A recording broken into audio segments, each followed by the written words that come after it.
इस वीडियो में हम समझेंगे लेंज के नियम के बारे में।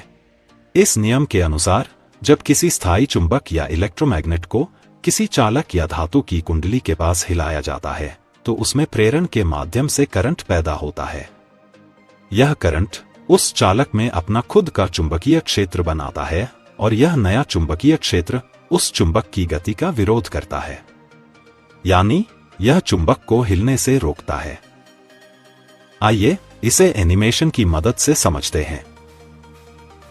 जैसा कि हम एनिमेशन में देख सकते हैं, एक दंड चुंबक है जिसे एक चालक कुंडली के पास ले जाया जा रहा है।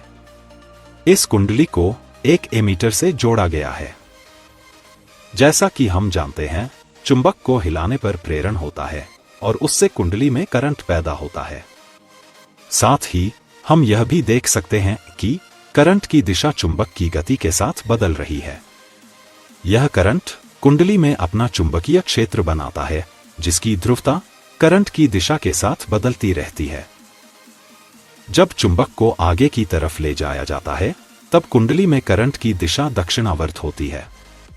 इस कारण कुंडली में बनने वाले चुंबकीय क्षेत्र की ध्रुवता दक्षिणी ध्रुव होती है। जैसा कि हम जानते हैं, समान ध्रुव होने पर प्रतिकर्षण होता है, इसलिए कुंडली का चुंबकीय क्षेत्र चुंबक को पीछे की ओर धकेलता है। अब जैसे ही चुंबक पीछे की ओर हटता है, वैसे ही कुंडली में करंट की दिशा बदल जाती है और वह वामावर्त हो जाती है। अब चुंबकीय क्षेत्र की ध्रुवता उत्तरी ध्रुव होती है। चूंकि अलग अलग ध्रुव एक दूसरे को खींचते हैं, इसलिए कुंडली का चुंबकीय क्षेत्र चुंबक को अपनी ओर खींचता है।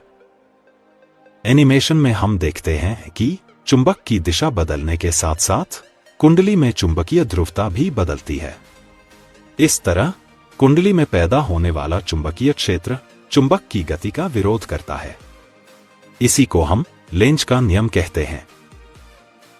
लेंज के नियम को हम कुछ इस तरह परिभाषित कर सकते हैं।